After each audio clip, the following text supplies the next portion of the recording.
Hello everyone. क्या मैं अगर आपसे सवाल पूछूं कि आप भी इंग्लिश बोलना चाहते हो वो भी फ्लुएंटली, तो आपका जवाब डेफिनेटली हाँ में होगा।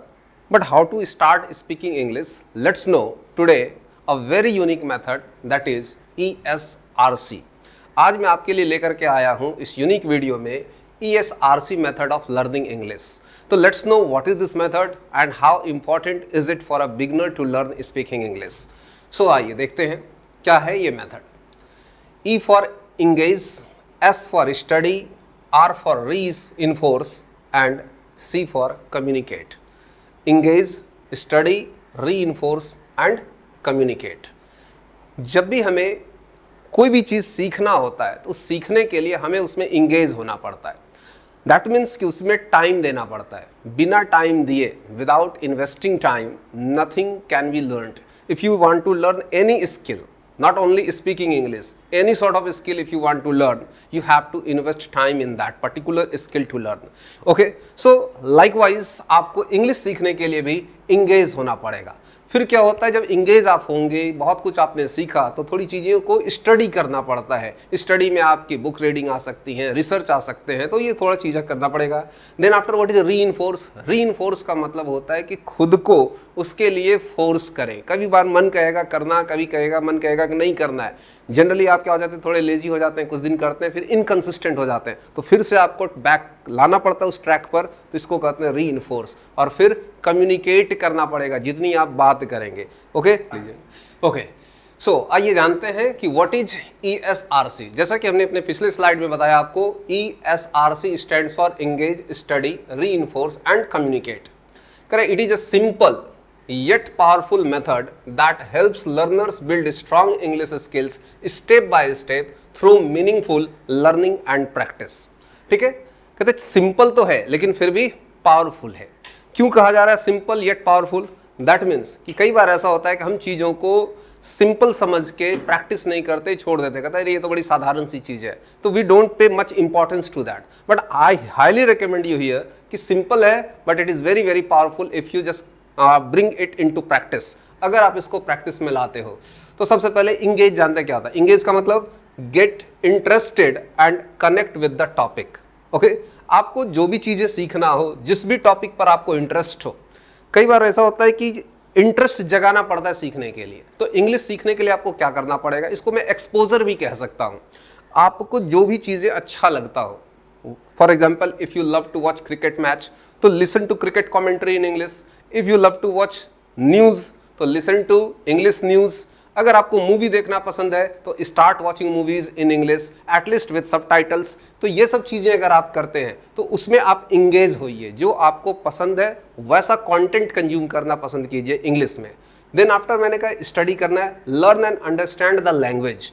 आप इंग्लिश भाषा की बात करें या कोई भी भाषा आप सीखना चाहते हो, तो उस भाषा को सीखने के लिए बुक्स हमें काफ़ी हेल्प करती है। तो reading is also a form of learning. आप उसको बिल्कुल जो है ज़्यादा से ज़्यादा आप इंग्लिश बुक्स रीड कीजिए, जिस भी तरह के कंटेंट आपको पसंद है। If you love to read novels, अगर आपको नॉवेल्स पढ़ना पसंद है तो start reading English novels. If you love to read magazines, तो स्टार्ट रीडिंग इंग्लिश मैगजीन्स। ठीक है। देन आफ्टर द रीइंफोर्स की बात जैसा मैंने आपने बताया था थोड़ी देर पहले, मैंने बताया कि कई बार होता है कि हम इनकंसिस्टेंट हो जाते हैं। तो इनकंसिस्टेंट ना हो इसके लिए हमें फिर से खुद को फोर्स करना पड़ता है कि नहीं ये काम तो करना ही करना है। That is called reinforce. Okay, practice regularly to strengthen your learning. अपनी लर्निंग को मजबूती देने के लिए, स्ट्रेंथन करने के लिए और ज़्यादा आपको प्रैक्टिस करना है, रेगुलरली करना पड़ेगा। देन आता कम्युनिकेट। जैसा कि मैंने कहा कि बिना बोले आप कोई भी भाषा नहीं सीख सकते हो। If you want to improve your writing, you have to write consistently. If you want to improve your speaking, you have to speak consistently. And English language is that kind of language which has to be practised. If you don't practise, definitely it will not be just working for you. तो आपके लिए क्या करना पड़ेगा, ज़्यादा से ज़्यादा आप प्रैक्टिस करें, कम्युनिकेट करें। But here the question comes with whom should you practice. आपको किसके साथ प्रैक्टिस करना चाहिए? मैं चाहूँगा आप खुद के साथ भी कम्युनिकेट करो। Try to find the partner. अपने आसपास एक ऐसा माहौल बनाओ। ओके, और आज तो AI काफ़ी हेल्प करती है। If you don't find any partner तो try to speak with AI। Okay, चलिए तो let's move to the next slide. आइए, कहते हैं the 4 steps of ESRC। E for engage, क्या कह रहा है, spark interest and build connection through engaging activities. हर वो एक्टिविटीज जैसे सुनना, देखना, पढ़ना, लिखना। ओके, जैसे अगर मैं बात करूं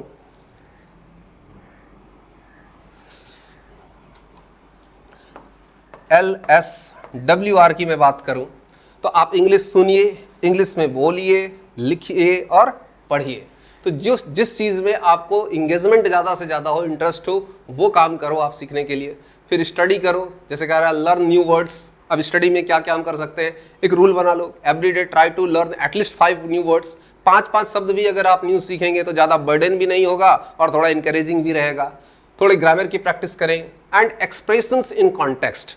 ठीक है, ग्रामर तो आपने सीख लिया, बट उस ग्रामर का यूज कहाँ करें, तो उस तरह के एक्सप्रेशन सीखने और किस पर्टिकुलर सिचुएशंस में क्या बोला जाता है, that is called expression in context. For example अगर मैं बोलूँ, एग्जाम्पल के तौर पे मैंने एक दिया स्मेल द कॉफी। ओके, पूरा वर्ड है wake up and smell the coffee, wake up and smell the coffee. अब ये जो फ्रेज है wake up and smell the coffee, आप क्या समझेंगे कि क्या किसी को कहा जा रहा है जगो और कॉफी सूंघो? ऐसी बात तो नहीं हो रही है। तो इसका मतलब है wake up and smell the coffee is spoken in the context. जब हम किसी को बोलते हैं जगो और जाओ, मतलब प्रॉब्लम को फेस करो।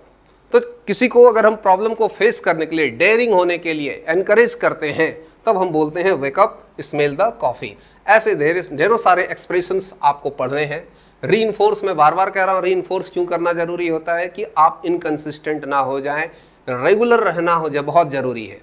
जितने आप टैलेंटेड हो उतना ही आपको कंसिस्टेंट भी होना पड़ेगा, क्योंकि टैलेंट क्या करता है, आपको हेल्प करता है कोई चीज़ जल्दी सीखने में। बट अगर आप कंसिस्टेंट नहीं है तो उस चीज़ों में आप ग्रोथ नहीं पा पाएंगे, डेवलपमेंट नहीं आएगी उस तरह से। देन आफ्टर कम्युनिकेट की बात हो गई, use what you learn in speaking and writing. आपने जो भी सीखा, कब वो चीज़ें बोरिंग हो जाती हैं, कब आपको, बहुत लोगों की शिकायत होती है कि मैं इंग्लिश सीखता हूँ तो मैं भूल जाता हूँ। भाई सीखी हुई चीज़ें नहीं भूलेंगे, हमारी मसल्स मेमोरी होनी चाहिए इन्वॉल्व्ड। क्या आपने साइकिल चलाना कभी भूला?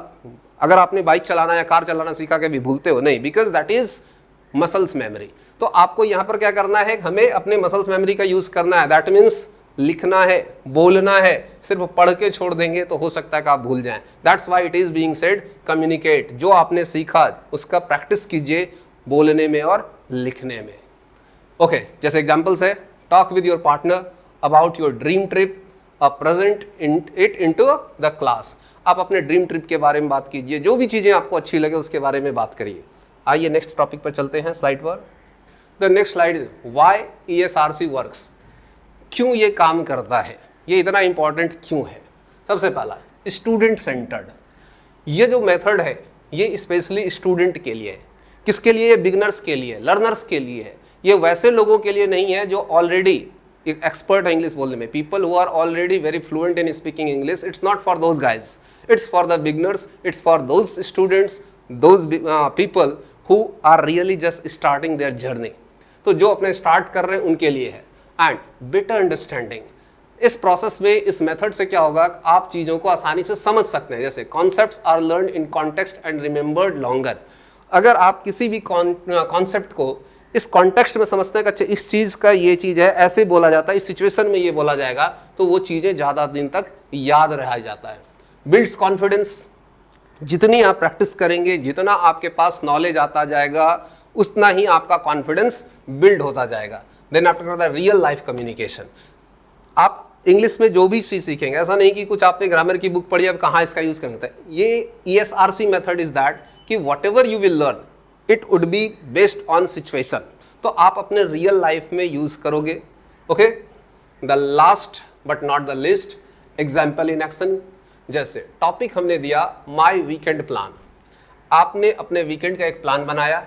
इंगेज का देखिए क्या एग्जाम्पल दिया मैंने, discuss what do you usually do on weekends. ये आपके लिए जो है बताया गया है, एक टॉपिक, एक होमवर्क फ्रेम करके मैंने दिया है कि आप एक टॉपिक पर अपना तैयार कीजिए ESRC मेथड पर। तो पहला मिला गया कि आप क्या करते हो आप अपने वीकेंड्स पर, उसके बारे में डिस्कस करो। इसके बारे में आप स्टडी करेंगे, क्या लर्न यूजफुल फ्रेजेज जैसे plan to, going to, want to. For example जैसे आपने कहा I am going to play cricket on this Sunday, okay, I am going to watch movie on this weekend, I am going to plan some trip. तो इस तरीके से जो भी आप इस तरह इस फ्रेजेस का यूज़ कीजिए। री इन्फोर्स करना, जैसे complete a short worksheet and rearrange the sentence. आपने एक वर्कशीट बनाया, कुछ उसमें गलतियां हुई तो फिर उसको करेक्ट किया, इस तरीके की चीज़ें आपको इसमें करनी है। और कम्युनिकेट करना है जो भी आपने ये तैयार किया, जैसे talk about your weekend plan with your partner और इन क्लास। ओके, तो आई होप कि ये जो मेथड है वो आपको पसंद आया होगा, ईजी आया होगा समझने में, and if you practice it definitely आप इंग्लिश सीखने के लिए एक स्टेप आगे बढ़ोगे। तो I just wish you good luck to start your journey of learning English. तो thank you very much to give your precious time. तो उम्मीद करता हूँ वीडियो अच्छा लगा हो, तो चैनल को सब्सक्राइब करें, वीडियो को लाइक करें, and see you in the next video.